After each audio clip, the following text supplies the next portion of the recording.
How's it going, guys? Cameron here with Canadian Gamer coming at you with another video. Now, before we get started, just a quick little topic I want to talk about here.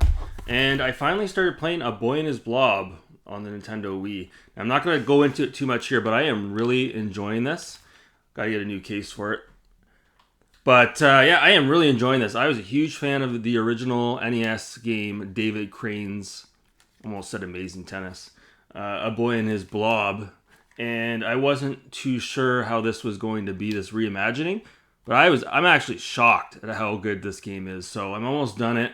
I'm gonna put out a final thoughts video, hopefully maybe tomorrow, talking about my time with this game. I didn't even know this was also, because this was actually a Wii exclusive, obviously, when it came out, but it eventually came out on the PS3, maybe digitally only, and it came out on all the other consoles as well, including most recently the Nintendo Switch.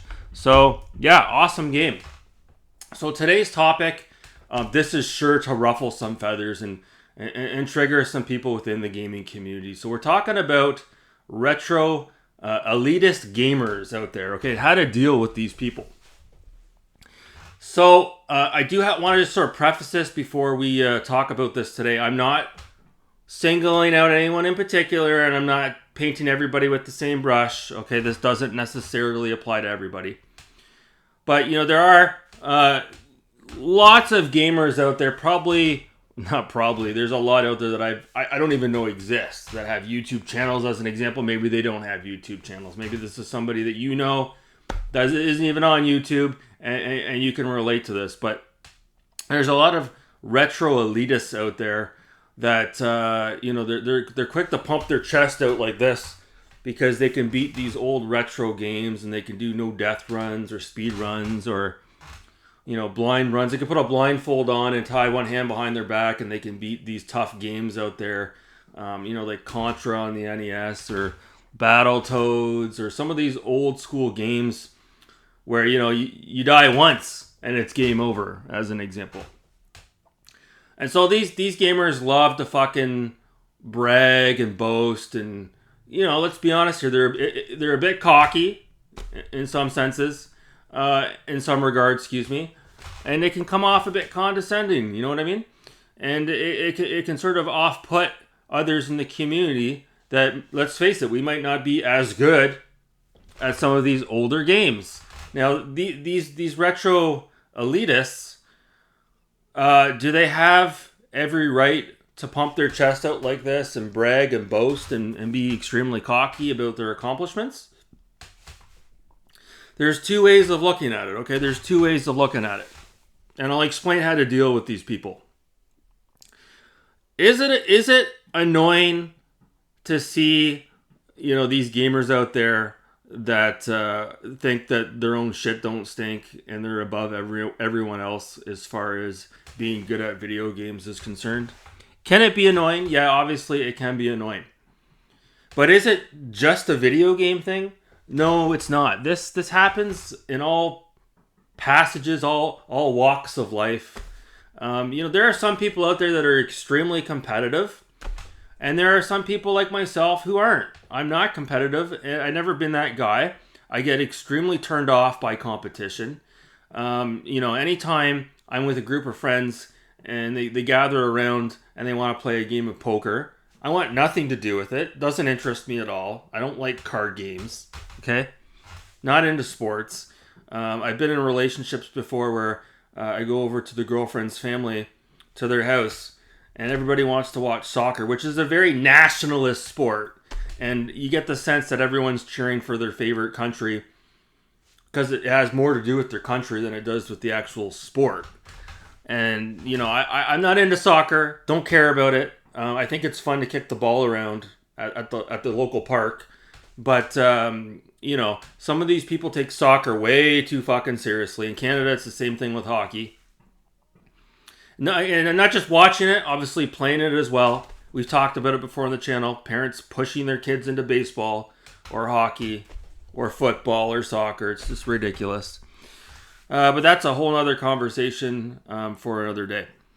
But, you know, how do you deal with these people who are extremely cocky and arrogant with their accomplishments? Well, the best way as hard as it may be for some of you out there to do this, is to just ignore them and to let them have their moment in the sun. Somebody buys a brand new Ferrari and they're driving around and they look cocky as shit. You're like, oh fuck, there's this guy in a fucking Ferrari. He's got his top down.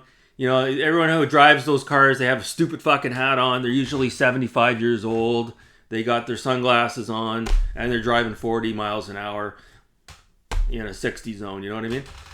What are you going to do? What are you going to do? The guy's happy. He just bought a Ferrari. Okay? Let him fucking be like that. Just let him be like that. You can't change the world. It is what it is. What are you going to do? You're going to get in the guy's face and yell at him?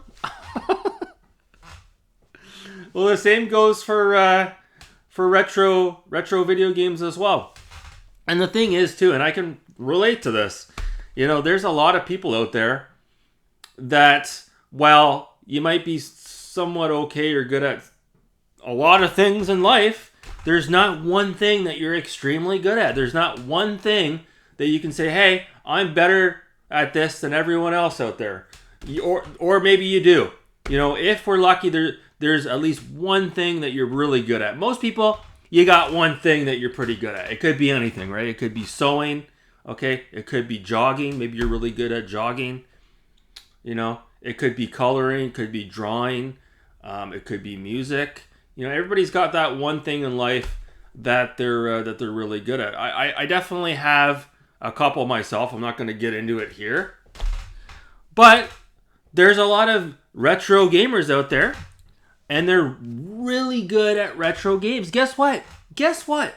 These people, if you ask them, I guarantee you, that's all they have. They're not good at sports. They don't have anything else that they can lay claim to fame to. Okay.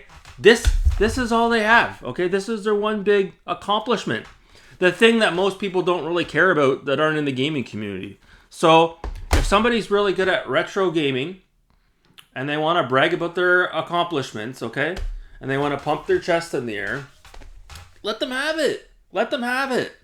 It's probably the one thing that they can actually say they're good at, okay? So just be mindful of that. And see, you guys thought I was going to attack these retro elitists. Not so much the case, because I'm able to look at it holistically from a 360-degree perspective and understand that not all, but a lot of these guys and gals out there that are acting like elitists, it's probably the only thing that they have, that they can lay claim to, that they're good at. So good for them. The few things in life that I'm extremely good at, do you not think that I'm a little bit cocky when it comes to it? Do you not think that when the topic of conversation comes up that surrounds the one thing I'm good at, do you not think that I'm eager to cut somebody off and jump headfirst in and be like, oh yeah, oh man, your interest gets piqued, obviously. Your interest gets piqued. You want to proactively jump out there and talk about some of your experiences and accomplishments, and you want to help people perhaps, or show them the ropes, and talk about your past accomplishments. So I totally get why some of these hardcore elitists out there act the way they do. And like I said, can it be somewhat condescending and annoying to some of us out there that are trying to maybe do the best that we can? Maybe we're not as good as these other people. Yeah, it can be a little bit off-putting. But the best thing to do is just sort of stand back and observe and let these people enjoy their 5 minutes of fame. There's no point shitting on somebody else's parade. If they want to, have this moment where they brag about their accomplishments, then let them have it. It's fine. It is what it is, right?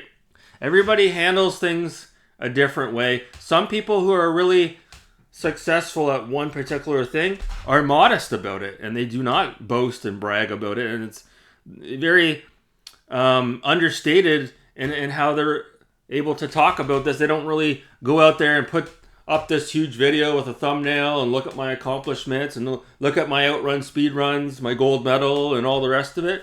Some people are not like that. Some people are more, like I said, under the radar when it comes to those things. Some people are able to sort of acknowledge that they're really good at something, but they don't have to just fucking throw it right in your fucking face But some people can't help but boast about their accomplishments, which I totally get. It's not just a video game thing. Again, this is all walks of life, okay?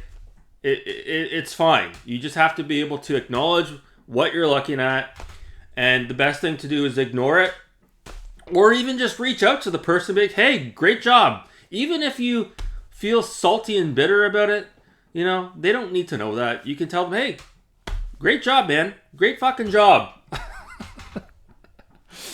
So I'll leave it at that. Just some words of wisdom from good old CG. So that's it. Just a bonus. So today is the quick short video, and I am going to continue to play this. It's awesome. I love it.